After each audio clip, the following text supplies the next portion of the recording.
The old beggar didn't even raise his head when the first insult hit him. He was too busy shielding the tiny German shepherd puppy trembling in his arms. But when the rich kid's laughter grew louder, and the first kick slammed into his ribs, the puppy let out a desperate cry that cut through the cold night air.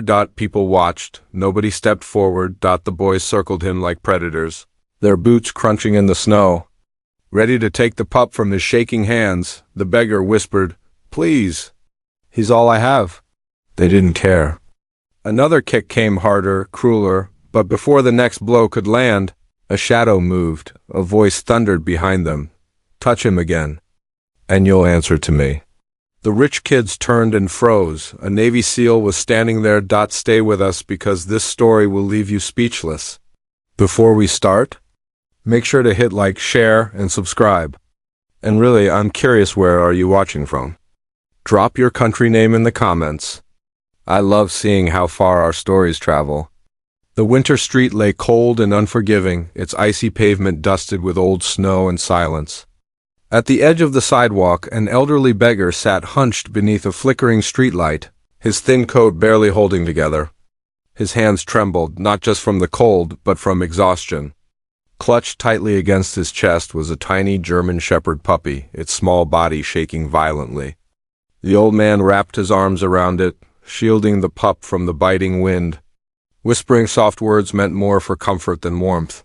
Laughter echoed down the frozen street as three well-dressed teenagers appeared, their designer coats brushing the snow as they approached. Their smirks were sharp, cruel, and entirely unbothered by the beggar huddled on the sidewalk. One of them nudged the other, whispering something that made them all laugh louder, pointing at the tiny German shepherd puppy. The old man's heart sank as he saw their eyes, cold and calculating. Fear prickled through him, but he held the puppy tighter, unwilling to let go, bracing for whatever humiliation was coming next. One of the boys stepped forward, his polished boot crunching into the snow as he loomed over the old man. Without warning, he swung his leg and delivered a harsh kick to the beggar's side. The impact sent a jolt through the frail man, forcing him to curl instinctively around the tiny puppy. The German shepherd whimpered, burying its face deeper into his coat. The other teens burst into laughter, their breath visible in the icy air. Pain shot through the old man's ribs, but he held the pup tighter, whispering, "Stay still.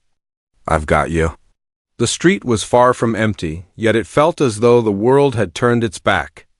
A few pedestrians slowed, watching from a safe distance, their eyes wide with discomfort but their feet rooted in place.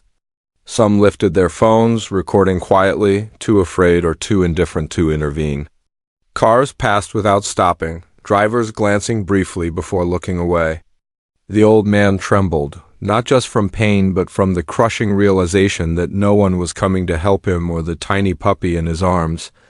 Despite the chaos around them, the tiny German shepherd didn't run or hide. Instead, it lifted its trembling head and gently licked the old man's cheek as if trying to soothe his pain. Its small paws pressed against his chest, refusing to let go. Another shiver ran through its fragile body, but still it stayed loyal, determined, unafraid to stand with the only person who had shown it kindness. The old man felt warmth rise in his throat, a mix of fear and gratitude as he whispered, "Good boy. Stay with me." The tallest boy stepped closer, his grin stretching wider as he reached toward the puppy. "Cute dog," he sneered. "Bet it'd fetch a good price." The old man stiffened, pulling the pup tighter against his chest. That defiance only fueled their cruelty. Another boy shoved him roughly, sending a fresh wave of pain through his fragile body. The puppy whimpered, but didn't let go. "Hand it over, old man," the first teen demanded, raising his boot again. Their laughter grew louder, sharper, echoing across the frozen street. The beggar braced himself, knowing the next moment could be far worse than the last. Just as the tallest boy lifted his foot again, a long, dark shadow stretched across the snow behind them. None of the teens noticed at first, too caught up in their mockery to sense the shift in the air. But the puppy did. Its ears perked, its shaking momentarily stilling as it stared past them. The old beggar followed its gaze, his breath catching. Someone was approaching slowly, silently, each step carrying a weight that didn't belong to an ordinary passerby, before the boy's foot could strike again. A voice sliced through the icy air, calm, low, and unmistakably authoritative. "Put your foot down." The teens froze, their laughter dying instantly. Something in that tone controlled but deadly sent a chill straight through them. Slowly, they turned toward the source of the voice. The old beggar's eyes widened in relief while the puppy pressed closer, sensing the sudden shift in power. The man standing behind them didn't shout, didn't threaten. He simply waited, his presence alone enough to stop the entire street. The man stepped forward, his boots crunching steadily through the snow. Even without a uniform, everything about him screamed discipline, broad shoulders, controlled breathing, eyes sharp enough to cut through darkness.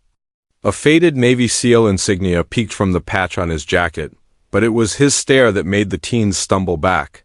He didn't raise his fists or even his voice. He didn't need to. His presence radiated a quiet, dangerous calm, the kind forged only in war. The tallest boy swallowed hard, realizing instantly that they had crossed a line they should never have approached. The teens' confidence shattered the moment they recognized the emblem on his jacket. One of them whispered, "Dude, he's military," his voice trembling as the reality sank in. Their earlier bravado drained from their faces, replaced by pale fear. The tallest boy dropped his foot immediately, stepping back as if distance could undo what they'd done. The SEAL's gaze didn't waver, steady, cold, and unblinking. "This is who you choose to attack?" he asked quietly, nodding toward the old man and the trembling puppy. None of them answered. They couldn't. Their arrogance had evaporated, leaving only guilt and terror. The SEAL didn't lunge at them or raise a hand. His strength came from control, not rage. He stepped forward just enough to make the boys retreat another step. "Apologize," he commanded, his voice firm but steady. The teens exchanged panicked glances before mumbling shaky apologies to the old man. The SEAL calmly took out his phone, recording their faces, their names, their frightened excuses. "Your parents and the police will see this," he said quietly. Not a threat, just a fact. Justice delivered without a single punch thrown. Once the boys fled, the SEAL finally knelt beside the trembling old man. His hardened expression softened as he gently touched the man's shoulder.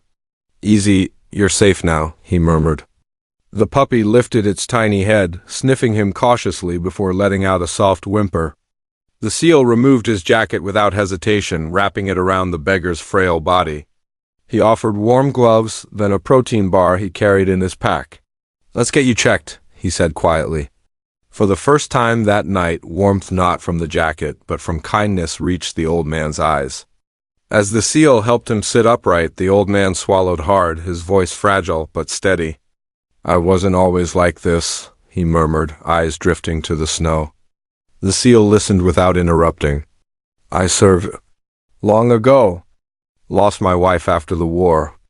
Lost my home after that." His fingers trembled as he stroked the puppy's head.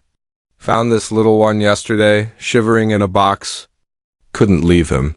The SEAL felt a tightness in his chest, respect, sorrow, and anger mixing together.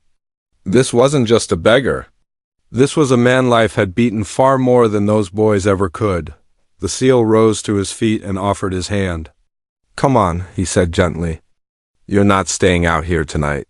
He helped the old man up, steadying him as the puppy nestled safely in his arms. Together they walked toward a nearby shelter, its warm lights glowing through frosted windows. The SEAL spoke with the staff, arranging food, a bed, and medical care. No hesitation, no second thoughts. "You're safe now," he assured him. The old man's eyes glistened, not from pain but from something he hadn't felt in years' hope. The puppy wagged its tiny tail, sensing the change. Later that night, in the quiet warmth of the shelter, the old man sat on a clean bed with the tiny German shepherd curled peacefully on his lap. For the first time in years, he felt safe, truly safe. The SEAL stood in the doorway, arms crossed, watching with a faint smile. The old man whispered, "Thank you." "For saving us?" The SEAL shook his head gently. "You saved him first." With one last nod, he turned and walked into the cold night, disappearing into the snow. The puppy lifted its sleepy eyes, then nestled closer. Finally, both man and dog weren't alone anymore.